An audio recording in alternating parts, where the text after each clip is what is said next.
Eu me chamo Larissa. Eu tinha uns 12 anos na época, e a gente morava em um daqueles prédios mais simples, de 3 andares, onde tudo o que o vizinho fazia parecia acontecer dentro da nossa sala. O nosso apartamento não era grande, mas era o suficiente para o meu pai, minha mãe e eu. O que eu mais gostava era do meu quarto, só que ele tinha um problema que me tirava o sono. A parede da cabeceira da minha cama era a mesma que dividia o meu apartamento do vizinho do lado, o senhor Geraldo. Ele era um homem já de idade com quase 60, muito reservado e educado. O senhor Geraldo não falava com palavras, porque a voz dele quase não saía. Toda vez que a gente se cruzava no corredor ou na escada de mármore suja, ele apenas dava um aceno com a cabeça e um sorriso gentil, mas nunca passava disso. Ele morava sozinho, ou melhor, quase sozinho, porque tinha um gato malhado que vivia escapando para o nosso corredor. O problema é que, mesmo sem falar, o senhor Geraldo não era silencioso. Durante a madrugada, eu acordava com uns barulhos vindo do outro lado da parede.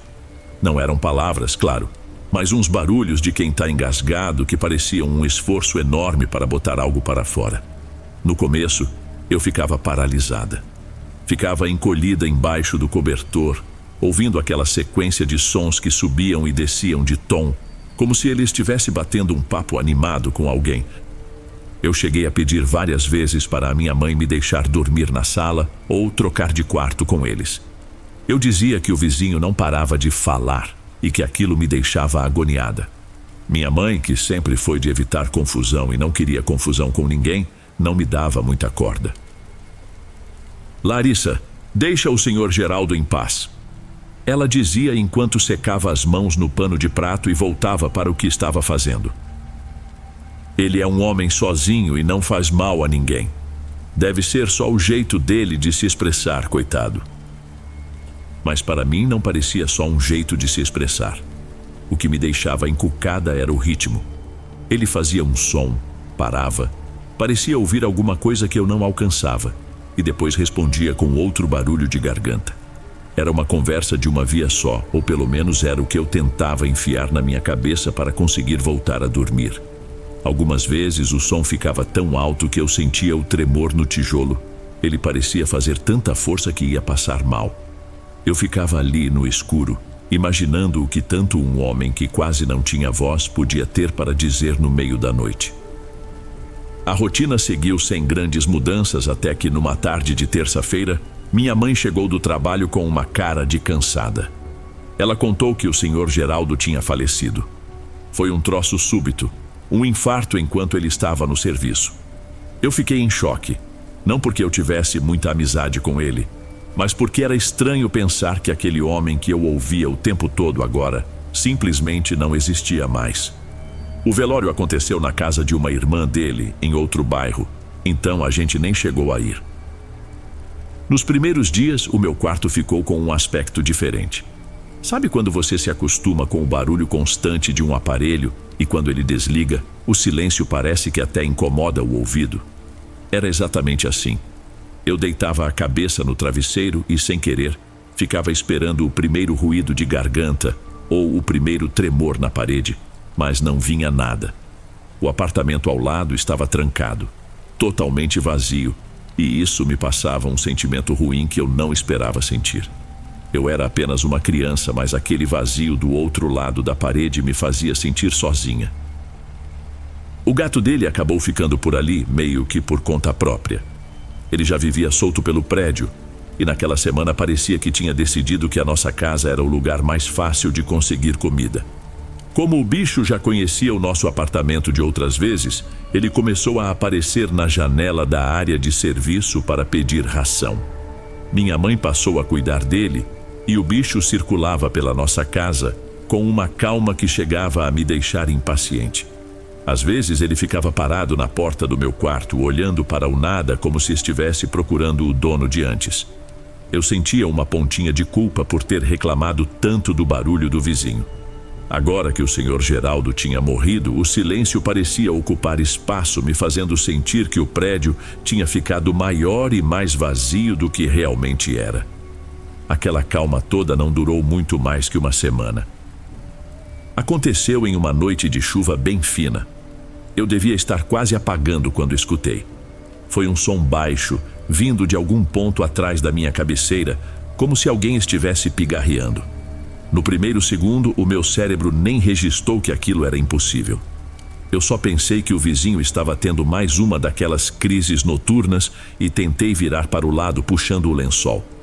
Mas aí a realidade me atingiu como um soco. O apartamento ao lado estava trancado. Pelo que a gente sabia, não devia ter ninguém ali fazia mais de uma semana. Eu sentei na cama de uma vez, parei de respirar por um segundo. Fiquei totalmente imóvel, com os ouvidos atentos. Tentei pensar em qualquer outra coisa. O lugar onde a gente morava não era dos mais modernos. As tubulações de água viviam dando uns ruídos quando alguém abria a torneira em outro andar, e eu tentei me convencer de que era só isso. Mas o som continuou, ignorando todas as minhas desculpas mentais.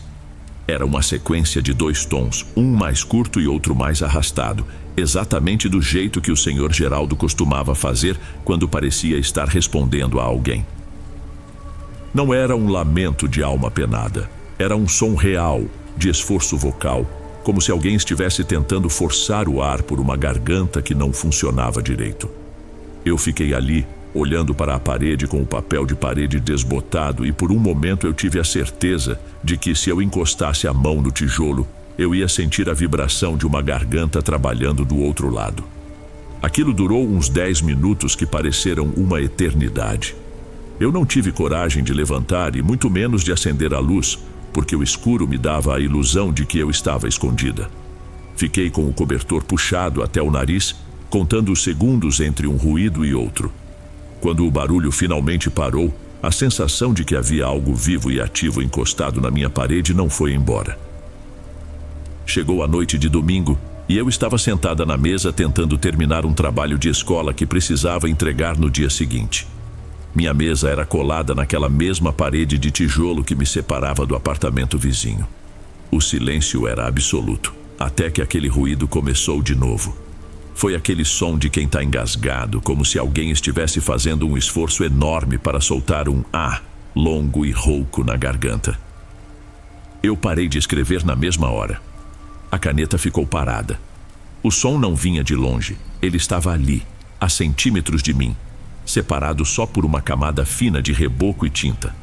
Eu comecei a pensar que, quem sabe, alguém já tinha se mudado para lá sem a gente perceber. O dono do prédio era rápido para alugar as vagas que sobravam, e eu preferia acreditar que tinha uma família inteira ali do que aceitar que o som vinha de um lugar desabitado.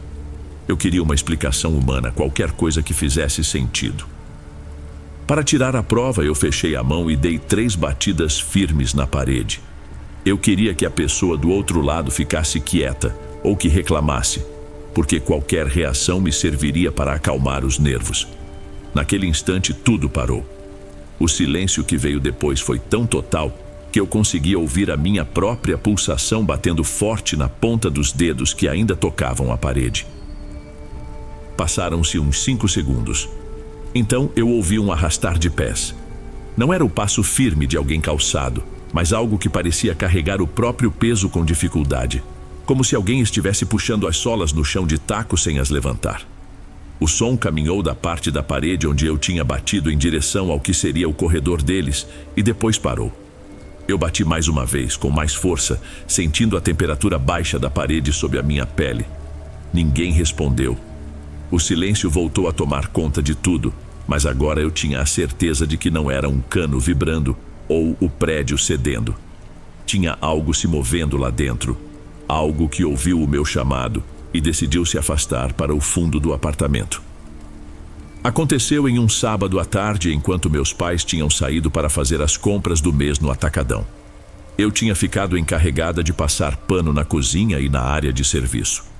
O gato do seu Geraldo entrou pela janela da lavanderia.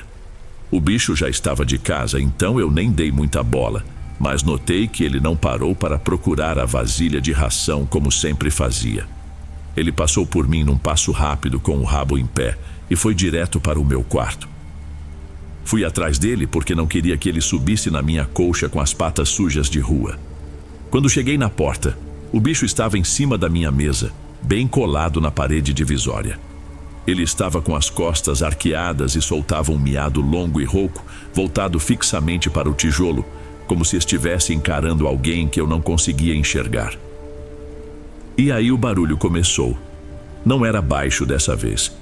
Era nítido, rouco, como se o seu Geraldo estivesse do outro lado tentando desesperadamente participar de uma conversa. O bicho ficou tão rígido que parecia uma estátua de gesso com os pelos do pescoço todos eriçados. Eu travei no batente da porta. Minhas pernas ficaram bambas e a minha garganta secou de um jeito que eu não conseguia nem gritar. O que me dava mais agonia era saber que, de acordo com o que a minha mãe tinha dito, aquele lugar continuava trancado e a irmã dele ainda não tinha aparecido nem para buscar as roupas. Quando meus pais voltaram, eu estava sentada no sofá da sala, com as mãos geladas apertando os joelhos. Expliquei o que tinha acontecido e implorei para minha mãe dormir comigo naquela noite. Eu precisava que outra pessoa ouvisse aquilo, senão eu ia acabar achando que o problema era na minha cabeça. Já passava das 2 da manhã quando senti um toque no meu ombro. Abri os olhos no escuro e vi o vulto da minha mãe sentada na beirada da cama. Ela estava com o corpo inclinado para a frente na direção da parede. O som tinha voltado. Era aquele esforço vocal, o ritmo de quem está engasgado, vindo lá de dentro do quarto vazio. Minha mãe apertou a minha mão com tanta força que chegou a doer, e a palma dela estava molhada de suor. Ela não disse uma palavra, mas a respiração dela ficou curta e rápida, acompanhando o pavor que tomava conta do quarto. Ficamos ali, as duas imóveis no escuro, ouvindo aquela tentativa de comunicação impossível até que não aguentamos mais e fomos para o quarto do meu pai. Foi a primeira vez que eu vi a minha mãe aceitar que o prédio não estava tão deserto quanto o contrato de aluguel dizia. O dono do prédio, um homem que morava no andar de baixo e vivia reclamando de qualquer goteira, resolveu finalmente abrir o apartamento do seu Geraldo na segunda-feira seguinte. Ele queria dar uma geral para colocar a placa de aluga-se logo, já que a irmã do vizinho estava enrolando para aparecer. Eu estava na sala quando ouvi o barulho da chave emperrando na fechadura do lado. E pouco tempo depois, ele batendo na nossa porta com uma cara de quem tinha acabado de encontrar algo muito fora do lugar. Minha mãe atendeu e eu fiquei ali perto, fingindo que estava organizando minha mochila para a escola. O homem estava pálido e limpava o rosto com um lenço. Ele contou que o ar lá dentro estava insuportável, um cheiro que grudava no fundo da garganta e lembrava produto químico forte. Ele disse que teve que escancarar todas as janelas na mesma hora porque o nariz dele começou a arder e ele sentiu uma vontade imediata de vomitar. Ele explicou, gesticulando muito, que ao começar a afastar os móveis para passar a vassoura, encontrou coisas que não faziam sentido para um senhor que vivia de forma tão simples. Debaixo da cama, bem no ponto que ficava exatamente atrás da minha cabeceira, o chão de taco estava riscado com uns desenhos feitos de giz ou algum tipo de pedra branca, formando círculos e pontas que ele não soube explicar o que eram. Tinha também uns potes de maionese reaproveitados, cheios de um líquido escuro e grosso, e umas figuras de barro que pareciam bonecos sem rosto, todos enfileirados e virados para a parede que dividia os nossos quartos. Eu não tive coragem de encostar em nada, dona. O homem disse com a voz meio trêmula enquanto olhava para o corredor vazio. O senhor quer que a gente ajude a ligar para a irmã dele de novo? Minha mãe perguntou com um tom de voz que entregava a aflição dela. Não precisa, eu mesmo vou resolver com os parentes. Ele respondeu, já se afastando em direção às escadas. Só queria avisar que aquele apartamento vai continuar trancado por enquanto. Eu só volto ali com o padre. Ele desceu os degraus rápido e minha mãe fechou a porta devagar, passando o ferrolho. A gente se olhou por um segundo, mas ninguém disse nada. Não precisava. Ficou claro que o seu Geraldo não usava o quarto só para dormir. Eu não sabia explicar, mas na minha cabeça aquele canto funcionava como um ponto de chamada, como se ele tivesse passado tempo demais virado para a nossa parede. E depois que ele morreu, o que eu ouvia parecia procurar o mesmo ritmo de antes, como se quisesse reencontrar uma voz que não estava mais ali. Passaram-se uns 10 dias e o movimento voltou para o corredor. Uma família nova, um casal com um bebê, alugou o apartamento que foi do seu Geraldo. Eu acompanhei a mudança pelo olho mágico, vendo os móveis subindo a escada, tudo bem colorido e moderno, o que era uma coisa muito estranha de ver, comparado com o que eu sabia que estava escondido debaixo dos tacos daquele quarto. Antes de eles entrarem de vez, o dono do prédio apareceu com um padre. Eles ficaram lá dentro por um bom tempo e o odor forte que vinha de dentro acabou invadindo o corredor. Minha mãe foi direta comigo logo que os novos vizinhos chegaram. A gente estava na cozinha quando ela me chamou para um canto com uma expressão muito séria que eu raramente via nela. Larissa, pelo amor de Deus, não me vá abrir a boca para esse povo. Ela disse com a voz bem baixa, quase um segredo. Eles são jovens, estão começando a vida agora. Não tem necessidade nenhuma de você assustar os vizinhos com essas histórias de barulho e desenho no chão. Eu apenas balancei a cabeça e disse que sim. Eu também queria que tudo aquilo ficasse no passado. Com o tempo, aqueles barulhos pararam de vez. Agora, quando eu encostava a cabeça no travesseiro, o que eu ouvia eram ruídos normais, o som abafado de uma televisão ligada, o choro do bebê ou o casal conversando baixo enquanto arrumava a casa. Dava um alívio de certa forma saber que o vazio tinha sido preenchido por gente de verdade. Mas ainda tem uma coisa que vira e mexe e volta para me assombrar. Às vezes, no meio da noite, quando tudo o que se ouve é o silêncio do prédio, eu fico olhando para a minha parede. Penso no seu Geraldo, no esforço que ele fazia para emprestar a garganta dele para o que quer que estivesse ali. O padre limpou o lugar, os móveis foram trocados e a vida seguiu. Mas eu nunca consegui tirar da cabeça que o seu Geraldo era apenas a ponte. E se aquela coisa ainda estiver lá, sentada no canto do quarto novo, apenas esperando alguém que tenha paciência para aprender a ouvir?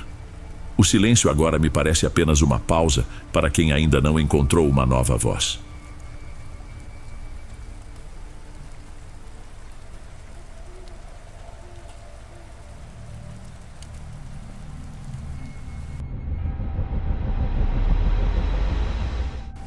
Eu me chamo Renato. Isso aconteceu quando eu tinha acabado de sair da escola e resolvi passar uns meses trabalhando numa fábrica de confecção de blusas e camisas para juntar um dinheiro.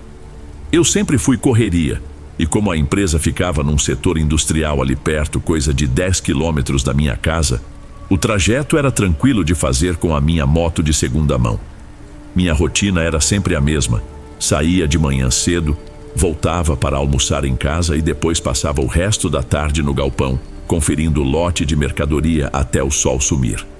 Era um serviço honesto, mas cansativo, daqueles que deixam a gente com a nuca travada de tanto ficar inclinado sobre as mesas de corte. Numa dessas tardes, por volta de 2015, o ritmo lá dentro foi quebrado por um imprevisto. A rede elétrica daquela região era bem precária, e depois de algumas piscadas nas lâmpadas tubulares do teto, tudo apagou na hora. O galpão ficou num silêncio esquisito. Logo veio o aviso do encarregado dizendo que um transformador tinha estourado na avenida principal e aquele lado da cidade ia ficar sem luz por um bom tempo. Como não tinha como produzir nada sem energia, eles decidiram liberar a gente 2 horas mais cedo. Eu fiquei contente com a folga inesperada, já que o sol ainda estava forte e eu ia ganhar um descanso antes do jantar. Em vez de ir direto para o meu bairro, pensei que seria uma boa ideia passar na lavanderia onde a Mariana, uma ex-namorada minha, trabalhava. A gente tinha terminado de um jeito amigável e de vez em quando eu encostava por lá para saber das novidades. A loja ficava a poucas quadras da fábrica numa rua movimentada, cheia de comércio e vizinhos sentados na calçada. Quando cheguei, ela estava ocupada separando um monte de roupa branca, mas levantou a mão num aceno assim que me viu estacionar a moto. A gente ficou conversando sobre coisas bobas por um tempão.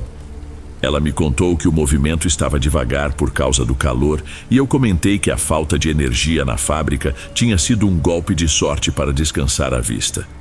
Mariana tinha um jeito calmo de falar que sempre me fazia perder a noção das horas. O ambiente ali era confortável, com aquele vapor quente das máquinas de secar, e o movimento constante de gente entrando e saindo para buscar edredom ou deixar terno. Tudo parecia muito seguro e garantido. Você não vai embora, não? Já está ficando tarde e essa sua estrada é deserta. A Mariana comentou enquanto organizavam os cabides no balcão.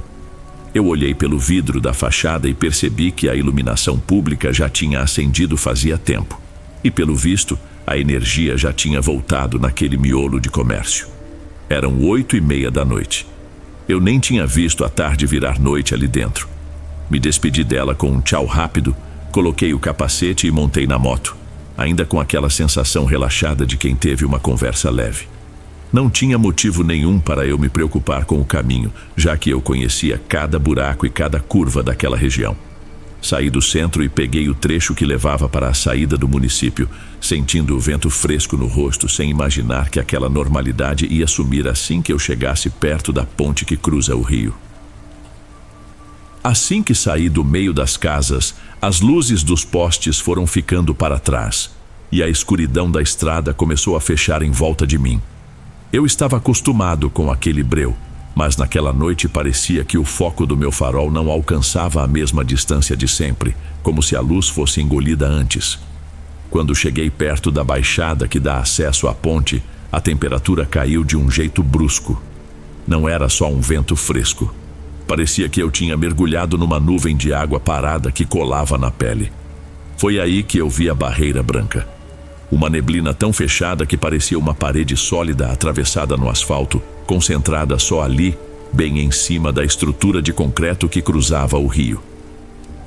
Eu diminuí a velocidade e abri um pouco a viseira do capacete para ver se enxergava melhor, mas a neblina vinha direto no olho e ardia tudo. Era esquisito porque, algumas centenas de metros atrás, o céu estava limpo, mas ali o mundo tinha sumido. Eu não conseguia ver nem as margens do rio, apenas o brilho fosco da lâmpada batendo naquela fumaça branca e voltando para mim. Comecei a sentir uma pressa repentina de sair dali. Um troço ruim que eu não sabia o que era, mas eu não podia acelerar porque não via um palmo à frente. O motor da moto também mudou. Ela começou a falhar, dando uns engasgos como se o combustível estivesse batizado ou como se estivesse faltando ar para o pistão trabalhar. Passei a mão na viseira tentando limpar as gotinhas de água que grudavam no acrílico, mas só piorava, deixando rastro de luva suja na frente dos olhos. O cheiro de barro úmido e de água parada do rio ficou tão forte que chegou a me dar um pouco de náusea, me obrigando a respirar pela boca. Eu nunca tinha visto aquela neblina ser tão localizada e tão agressiva. O guidão da moto vibrava mais do que o normal sob as minhas mãos, e eu senti as pontas dos dedos formigarem por causa da tensão. Eu só pensava que precisava atravessar aqueles 30 metros de ponte o mais rápido possível, mas a moto parecia estar lutando contra um obstáculo que eu não conseguia enxergar. No meio da travessia, o farol da moto deu uma piscada forte, quase apagando, e o motor deu um tranco que me fez pular no banco. Eu olhei para baixo tentando entender se tinha batido em algo, mas o que eu vi me fez esquecer completamente da mecânica. Por um instante, a neblina abriu um corredor torto do lado esquerdo da ponte e eu enxerguei, no meio da água, uma forma que não tinha lógica nenhuma de estar ali. Mesmo de longe e com a névoa fechando de novo, dava para ver que era uma coisa gigantesca, muito maior do que qualquer ser humano que eu já tivesse visto. Estava de costas para mim, ou pelo menos parecia estar, vestindo uma espécie de capa ou túnica de um tecido escuro que parecia absorver a pouca luz que sobrava. O vulto era tão alto que, se aquela coisa ficasse de pé, a cabeça passaria da altura da ponte onde eu estava. Não tinha rosto, não tinha movimento. Era apenas uma massa imóvel no meio da água, com o topo da cabeça terminando numa forma meio alongada que lembrava um capuz velho. Naquela hora, meu primeiro pensamento foi que era algum tipo de estátua ou um tronco de árvore que a enchente tinha trazido, mas a proporção daquilo era errada demais. Meu corpo inteiro arrepiou, das canelas até a nuca, e tive uma vontade doida de sumir dali logo. Eu não sou um cara de acreditar em qualquer história, mas o volume daquela figura no rio passava uma sensação de perigo real, como se a mera presença dela ali estivesse consumindo todo o ar em volta de mim. Eu não pensei duas vezes. Enfiei a mão no acelerador com toda a força, sem me importar se a moto ia aguentar ou se eu ia derrapar no asfalto molhado. O motor gritou, a moto deu um solavanco e eu senti as rodas patinarem por um segundo antes de ganharem tração. O meu pescoço ficou rígido e eu tive que me obrigar a não olhar para trás e nem para o lado de novo. Eu só queria que o fim da ponte chegasse logo, mas parecia que o asfalto tinha esticado. Cada metro que eu avançava era uma luta, e parecia que aquela coisa estava me encarando, o que fazia meus braços tremerem tanto que eu tive que segurar o guidão com mais força para não cair. Foi exatamente quando eu achei que ia ganhar velocidade na saída da ponte que a situação fugiu do controle. Sem nenhum aviso, a traseira da moto afundou de repente, como se alguém de uns 100 quilos tivesse pulado na garupa em movimento, e aquilo seguiu comigo além da ponte. O amortecedor chegou a bater no fim do curso, fazendo um barulho de metal contra metal que eu senti direto na minha coluna. Achei que fosse a corrente ou a pinça do freio pegando e tentei não pensar mais nisso. Me deu um medo que eu nunca tive na vida. Eu não queria olhar pelo retrovisor.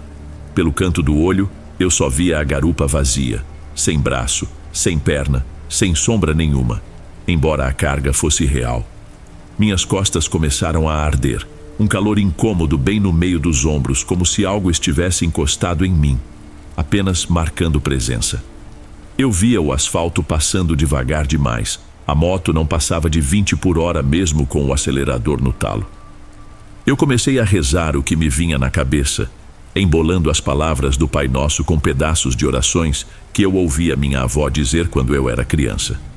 Minha voz saía falhada por causa do capacete e eu tremia tanto que o guidão balançava, quase me fazendo perder o equilíbrio nas beiradas da pista.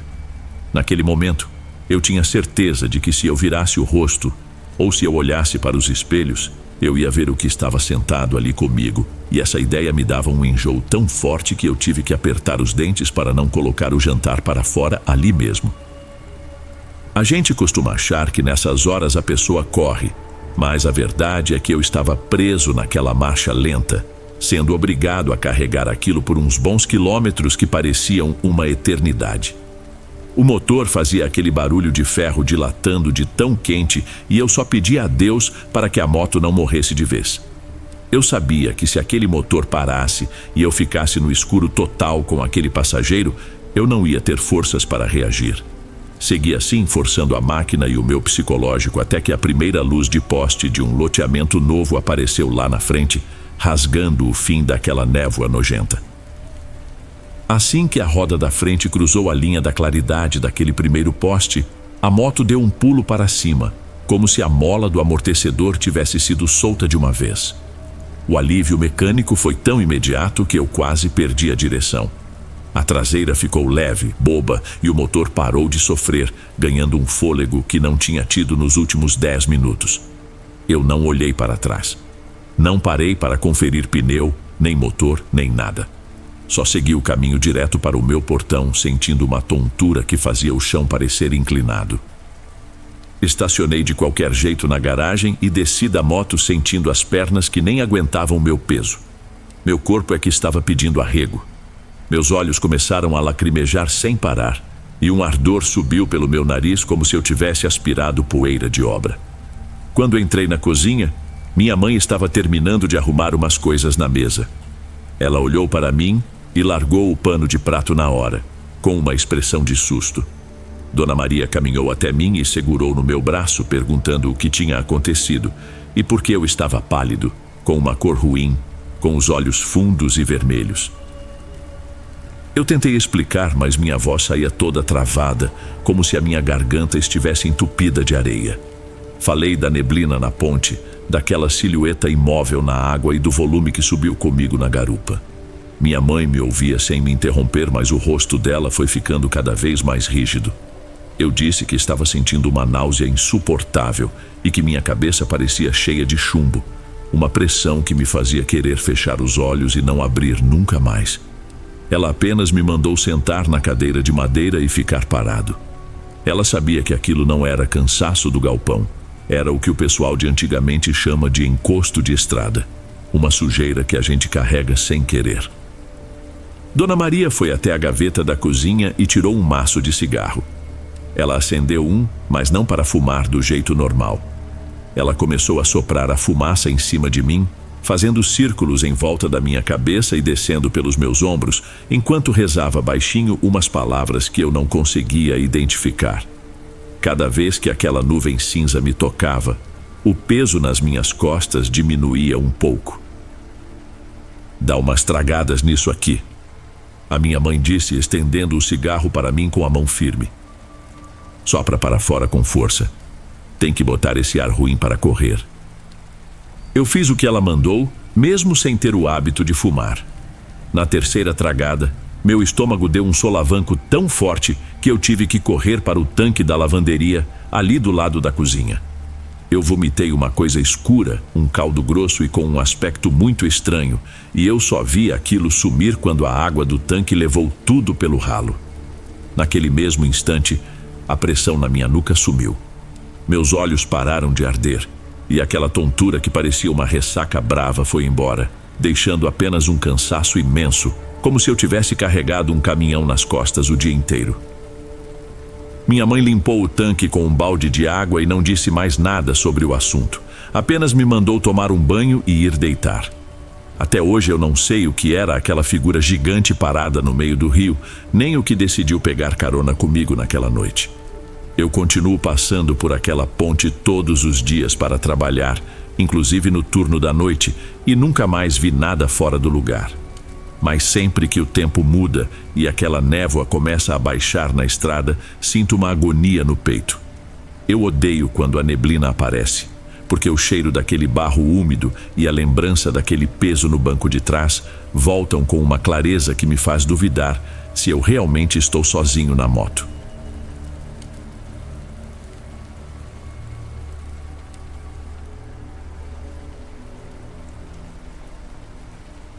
Se estiver gostando dos relatos, não se esqueça de já deixar o seu like, ele é muito importante.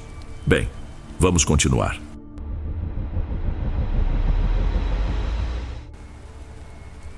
Essa história aconteceu bem na época que eu perdi o emprego na transportadora e estava dormindo de favor no sofá de um amigo, sem saber o que fazer da vida. Quando a notícia da morte da minha tia Neuza chegou, eu não senti aquela vontade de chorar que a gente vê em filme, sabe? A gente não se falava há mais de 10 anos. O que eu senti, na verdade, foi um alívio egoísta de saber que agora eu teria um teto só meu, sem precisar dar satisfação para ninguém. O prédio dela ficava numa rua apertada do centro, dessas em que o sol quase não bate porque os edifícios em volta são altos demais. Era um prédio velho, com janelas de ferro que a ferrugem já tinha comido pela metade, e uma fachada que um dia deve ter sido amarela, mas que agora parecia encardida de poluição. Cheguei lá carregando 2 malas de rodinha que faziam um barulho insistente na calçada irregular. O seu Plínio, o porteiro que devia estar ali desde a fundação daquelas vigas, nem se deu ao trabalho de levantar da cadeira de fio quando me viu chegar. Ele só me entregou as chaves com uma cara de quem sabia que eu ia aparecer e comentou que finalmente alguém tinha aparecido para assumir o posto. Eu não entendi bem o que ele quis dizer com aquilo. Achei que era só um jeito de falar porque o apartamento estava vazio e precisava de dono. Subi pelo elevador pantográfico, aquele que a gente precisa fechar a grade com força para ele aceitar subir, e o ar carregado, misturado com poeira no corredor, me deu uma pontada de dor de cabeça logo de cara. O apartamento da minha tia era o 302. Quando a chave girou na fechadura, o som do metal batendo lá dentro fez um barulhão pelo corredor inteiro, como se o prédio estivesse deserto. Entrei e a primeira coisa que notei foi como tudo estava no lugar. Não tinha bagunça, não tinha sinal de abandono, nada. Parecia que ela só tinha saído para comprar pão e ia voltar a qualquer minuto. Tinha um copo de água pela metade em cima da mesa da sala e um rádio de pilha desligado bem do lado. Não se ouvia quase nada. Dava para escutar o zumbido baixo da geladeira na cozinha e o ronco dos motores lá embaixo. Só que o som de fora chegava abafado pela janela. Eu joguei minhas malas no canto e me sentei no sofá de veludo desgastado, sentindo o tecido pinicar minha pele. Eu estava exausto e só conseguia pensar que, pelo menos por enquanto, os meus problemas tinham acabado. Acordei cedo no dia seguinte com o barulho de água batendo no piso do corredor. Era um barulho seguido, o esfregão indo e vindo contra o cimento queimado. Quando abri a porta, achando que podia ser o caminhão de mudança que eu tinha agendado para buscar umas tralhas, dei de cara com a mulher da limpeza do prédio. O nome dela era Dona Marlene. Ela era uma mulher miúda, com a pele bem queimada e grossa, e mãos que pareciam inchadas de tanto ficar na água. Ela nem me cumprimentou direito, só parou o serviço por um segundo, limpou o suor da testa com o antebraço e me perguntou se a minha tia já tinha voltado do hospital. Quando eu expliquei com toda a paciência do mundo que a tia Neuza tinha falecido naquela semana, a mulher não teve nenhuma reação de choque. Ela não soltou o cabo da vassoura, não fez o sinal da cruz, nada. Apenas balançou a cabeça de um jeito conformado, como se eu estivesse falando da previsão do tempo, e disse que era uma pena porque a infiltração no 404 estava piorando. Eu fechei a porta meio sem saber o que dizer. Aquela frieza me incomodou mais do que a morte em si. Parecia que para aquelas pessoas, a minha tia não era uma vizinha ou uma amiga, mas uma peça de reposição que tinha parado de funcionar. Mais tarde, o interfone tocou. Era o seu Plínio. A voz dele veio chiada, quase impossível de entender, por causa do aparelho velho que ficava pendurado na parede da cozinha. Ele disse que o rapaz do gás estava lá embaixo e que a Neuza sempre resolvia isso. Eu tentei argumentar. Disse que não tinha nada a ver com as contas dos outros moradores, mas o velho insistiu. Desci as escadas, já que o elevador tinha decidido travar entre o segundo e o terceiro andar, e encontrei um rapaz jovem segurando uma prancheta amassada. Ele me explicou que 3 apartamentos estavam com o fornecimento atrasado e que a Neuza sempre dava um jeito de organizar a vaquinha ou falar com o síndico para não cortarem tudo de uma vez. Eu me senti um idiota ali no meio do saguão, com o rapaz me olhando como se eu fosse o novo gerente de uma empresa em crise. Acabei pegando os papéis da mão dele, prometendo que ia dar uma olhada, só para ele parar de me encarar com aquele jeito de quem esperava uma resposta. O prédio parecia que as paredes me empurravam, uma força que empurrava todo mundo na minha direção. Voltei para o apartamento com aquele bolo de boletos amassados na mão, me sentindo um completo palhaço por ter aceitado a tarefa. Fui direto para a escrivaninha de madeira escura que ficava num canto da sala, pensando que devia ter algum dinheiro guardado ou pelo menos um registro das contas que ela pagava para os outros. Depois de brigar com uma gaveta que estava travada por causa da madeira inchada, encontrei um caderno de capa dura, preta, com as bordas todas gastas pelo uso. Não era um diário de memórias, estava mais para um relatório de ocorrências de uma delegacia. Tinha o número de cada apartamento do edifício e, ao lado, anotações feitas com uma letra miúda, mas muito firme, sem dúvida. Li trechos que falavam sobre o vizinho do 304, dizendo que ele voltava a beber nas noites de quinta-feira e que ela precisava parar ele no corredor antes que ele batesse na esposa. Outra nota dizia que o vazamento do 5º andar ia atingir a fiação central em 2 semanas se ninguém fizesse nada. Eu balancei a cabeça e soltei um riso curto, jogando o caderno em cima da mesa. Na minha cabeça, a tia Neuza era só uma dessas idosas que não tem o que fazer e decidem policiar a vida de todo mundo para se sentirem importantes. Era uma fofoqueira profissional que usava a organização como desculpa para se meter onde não era chamada. Pensei comigo mesmo que eu não ia entrar naquele jogo. Eu estava ali apenas para morar, não para ser o assistente social de um condomínio que estava caindo aos pedaços. No momento em que o caderno bateu na mesa, um cano dentro da parede da cozinha deu um tranco.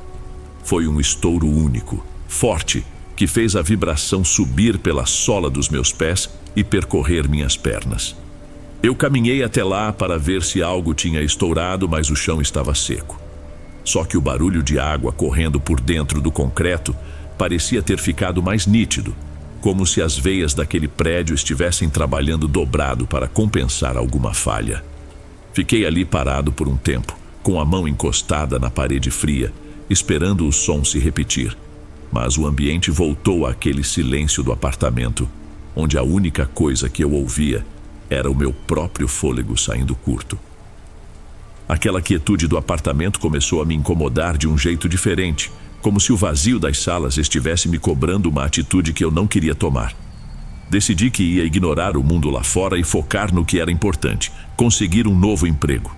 Sentei à mesa da sala com meu notebook, mas a luz do teto começou a falhar.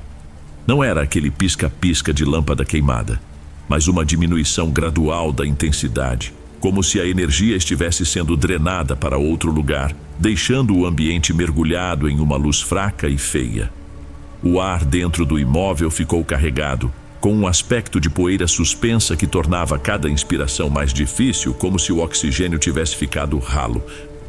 Alguém bateu na porta. Foram batidas fortes, uma atrás da outra, que faziam a madeira da porta vibrar contra o batente. Eu me encolhi na cadeira, sentindo uma irritação quente subir pelo meu pescoço.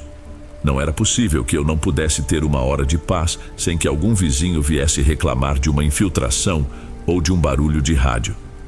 Fiquei quieto, olhando fixamente para a tela do computador, esperando que a pessoa do outro lado desistisse e fosse embora. Através da fresta debaixo da porta, vi a sombra de alguém parado ali, imóvel, bloqueando a pouca claridade que vinha do corredor. Era uma silhueta larga, que não fazia nenhum som de respiração ou de passos. Depois de uns 2 minutos de uma espera ruim, a pessoa desistiu, mas o prédio pareceu não aceitar o meu silêncio. Um barulho forte vindo do teto da cozinha me fez pular da cadeira. Quando cheguei lá, vi uma mancha escura de infiltração se espalhando pelo gesso rápido demais. A água, com uma tonalidade barrenta, começou a gotejar no chão, mas o som que ela fazia ao bater no piso não era de líquido, era um baque abafado, quase como se a água estivesse mais grossa. A sensação de que o apartamento ia me esmagar se tornou física. Eu sentia os meus ombros tensos e meu estômago revirou, uma vontade desesperada de sair dali, mas ao mesmo tempo, algo na estrutura daquele lugar parecia me manter preso, como se eu fosse agora uma peça fundamental que, se removida, faria tudo desabar. Fui até a janela para tentar respirar um pouco de ar fresco, mas a folha de vidro estava emperrada. Forcei com as 2 mãos, sentindo o metal cortar levemente a palma da minha mão, mas a janela nem se mexeu. Olhei para a rua lá embaixo e vi o senhor Ferdinando, o morador do 402 que o caderno mencionava, parado na calçada oposta, como se tivesse sido expulso do próprio apartamento, olhando diretamente para a minha janela com uma cara de desespero sem dizer nada. Ele não gritava, não acenava, apenas me observava com uma esperança que me deu náuseas. O prédio estava estragando porque eu estava me recusando a ser o seu remédio, e a degradação física em volta de mim era apenas o começo de uma cobrança que eu não teria como pagar apenas com o meu isolamento. O mofo na cozinha começou a cheirar a terra molhada, aquele cheiro de jardim depois da chuva que não faz sentido nenhum dentro de um apartamento no 3º andar. Eu me abaixei para secar o piso com um pano velho e, quando me levantei, vi um envelope branco caído bem no meio do tapete da entrada. Juro que não tinha nada ali quando eu passei pela sala minutos antes.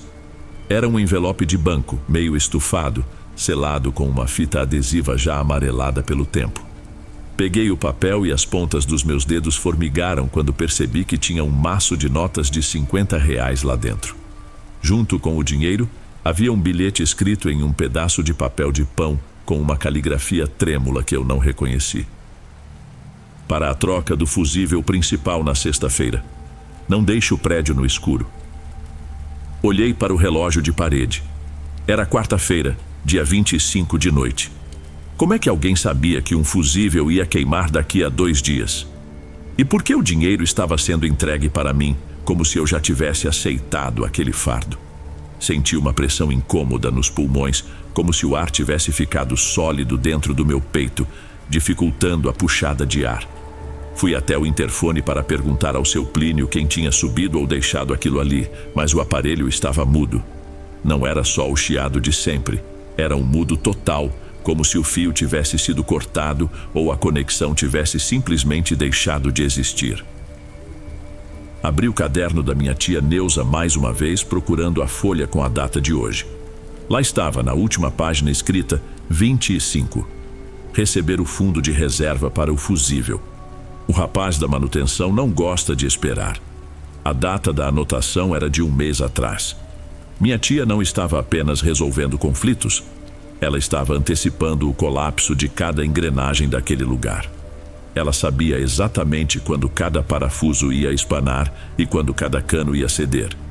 Eu não era o herdeiro de um imóvel. Eu tinha sido jogado para dentro de um mecanismo que exigia um gasto de vida para não desabar de vez. O fato de que minha garganta travou não era por causa de assombrações, mas por entender que eu ia ficar preso ali para sempre. Na noite seguinte já era quinta-feira. Eram quase 11 horas quando o barulho começou no meu andar. Não era um ruído qualquer que a gente ignora. Era o som de móveis sendo arrastados com muita força e gritos que pareciam atravessar a parede. Eu reconheci a vibração que vinha da parede lateral. Era o apartamento 304. Lembrei na hora da anotação da minha tia Neuza sobre o vizinho, o Thomas, que bebia e ficava agressivo nas noites de quinta-feira. Tentei enfiar a cabeça debaixo do travesseiro querendo que aquilo parasse sozinho, mas o prédio não me deu essa opção. A lâmpada do meu quarto, que estava apagada no interruptor, começou a brilhar de um jeito fosco, uma luz amarelada e fraca que pulsava exatamente no ritmo dos gritos vindo do corredor. O calor dentro do apartamento subiu de repente, um mormaço insuportável que fazia o suor escorrer pelas minhas costas e grudava o lençol no meu corpo como se tivesse sido colado em mim. A cada pancada que eu ouvia, um pedaço do reboco da minha parede caía no chão com um barulho de quebra que ecoava no vazio da sala. Era como se o edifício estivesse se desfazendo fisicamente porque eu estava não fazendo o que devia. A pressão no meu peito ficou tão forte que eu achei que ia sufocar ali mesmo. Uma agonia que não me deixava sentar ou deitar. Eu não tive escolha. Saí do apartamento de pijama mesmo, sentindo o piso do corredor vibrar sob os meus pés. No corredor do 3º andar, o ar estava parado e denso, com poeira que pinicava o nariz. Parei na frente da porta do 304. O Thomas gritava coisas horríveis lá dentro e eu ouvi o som de algo de vidro se estraçalhando contra a madeira. Minha mão tremeu quando levantei a mão para bater, mas antes que eu encostasse os dedos na superfície, a porta se abriu de uma vez. O Thomas estava lá, com os olhos vermelhos e o rosto com uma cara de ódio. Ele levantou a mão pronto para descontar em quem estivesse na frente, mas eu não consegui recuar. Eu não sentia coragem. Eu sentia um cansaço de matar, como se a vontade da minha tia estivesse usando a minha garganta para sair. Seu Plínio vai chamar a polícia, eu disse, mantendo a voz baixa e firme, apesar do tremor que subia pelas minhas pernas. E o vazamento do seu teto vai custar uma fortuna para o senhor pagar se não parar com isso agora. O homem parou no meio do gesto, com o punho ainda fechado no ar. O silêncio voltou a tomar conta do corredor de um jeito súbito, mas não era um vazio comum. Era como se o prédio inteiro tivesse prendido a respiração junto com a gente, esperando o resultado daquela interação. Ele me olhou de um jeito confuso, como se estivesse acordando de um transe. Baixou o braço e deu um passo para trás. Ele não pediu desculpas, mas fechou a porta devagar, sem bater. No segundo em que o trinco se encaixou no batente, o calor sufocante do corredor desapareceu. Senti a temperatura cair uns 10 graus de uma vez e o peso no meu peito sumiu na mesma hora. Voltei para o meu apartamento com os braços arrepiados, entendendo com um medo real que eu tinha acabado de aceitar o meu turno naquela engrenagem. Na manhã seguinte, eu já estava de pé antes mesmo das 6 horas. Não foi um susto ou um barulho que me acordou, mas uma sensação de que o lugar estava pronto para começar o dia e eu precisava entrar no tempo do lugar. Fui até a cozinha e o teto estava completamente seco. Nem sinal daquela mancha de infiltração barrenta ou do odor de terra molhada que tinha me sufocado na noite anterior. O prédio parecia ter feito uma limpeza geral de tudo o que aconteceu. Ele estava limpo, como se cada engrenagem das tubulações e da fiação estivesse trabalhando exatamente no lugar certo. Escutei um som discreto vindo da entrada, o deslizar de um papel pelo chão de madeira por debaixo da porta. Caminhei até lá e peguei um pequeno pedaço de folha de caderno, dobrado em 4. Não tinha assinatura, apenas uma frase curta escrita a lápis com uma letra que parecia cansada. Obrigado por escutar ontem. A gente precisava disso. Fiquei ali parado, segurando aquele papelzinho, e olhei para o espelho do corredor. Eu não vi nada de sobrenatural, nenhuma sombra ou reflexo que não fosse o meu próprio rosto, mas percebi que algo tinha mudado na minha expressão. O cansaço não era mais o de quem estava perdido e sem emprego, era a sensação de que agora eu servia para algo. Olhei para o caderno da minha tia Neuza em cima da mesa e, sem hesitar, peguei a caneta. Abri na primeira folha em branco e escrevi a data de hoje por extenso. Anotei que precisava falar com o Sr. Plínio sobre a troca do fusível mais tarde na sexta-feira e que precisava separar o dinheiro para o rapaz da manutenção. Eu não era mais um hóspede ou um herdeiro tentando vender um imóvel para fugir dos meus problemas. Eu tinha me tornado parte da estrutura física daquele lugar. O prédio tinha me aceitado porque eu parei de lutar contra ele. Agora, eu era a função que mantinha o equilíbrio de cada morador, de cada cano e de cada lâmpada. Eu era a nova engrenagem do prédio e ele finalmente estava em paz.